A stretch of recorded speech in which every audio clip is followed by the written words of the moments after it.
Why don't you talk to me? You've been gone on and on. I am searching on and on.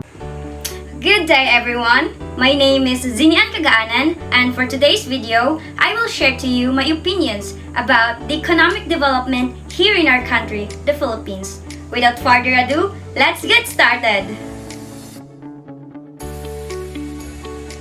The Philippines is said to be a third world country, which means that the country is still developing. However, the Philippines has been one of the most dynamic economies in East Asia Pacific region, with an annual average growth increased to 6.4% between 2010 to 2019.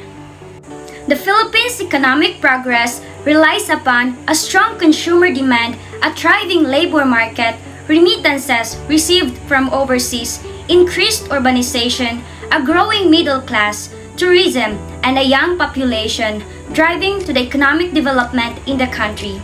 The Philippine economy has also made progress in delivering inclusive growth, evidenced by a decline in poverty rates from 23.3% in 2015 to 16.6% in 2018.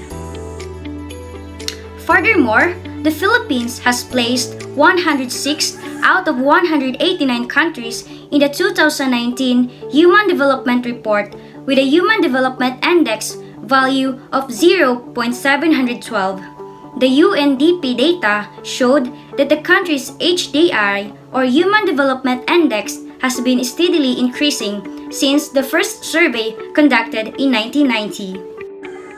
However, the rising economic development of the country suddenly falls again because of the COVID-19 pandemic. The whole country was placed under strict community quarantine, restricting mobility and commercial activity. While these actions delayed the spread of COVID-19 virus, they had serious negative consequences for family income, education, food security, job, and businesses in the country. The pandemic caused the country's economy to decline to its lowest level since World War II, with GDP decreasing by 9.5% in 2020. When the tightest lockdown was imposed during the second half of 2020, GDP fell as low as negative 16.9%. As a result of this crisis, the Philippines' national debt increased by 26.7% to 9.7 trillion pesos in 2020, and as of the end of January 2021, this had risen to 10.3 trillion pesos. After combating the COVID-19 pandemic, the Philippines reopened the economy, eased restrictions, expand COVID-19 vaccinations, relax international travel restrictions to boost the services sector. But they still have to follow the health and safety protocols implemented in the country.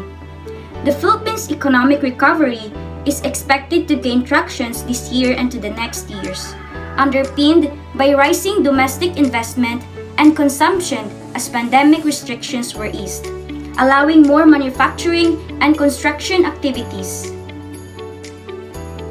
The Philippine government couldn't make it without the help of every Filipino citizens to achieve economic development.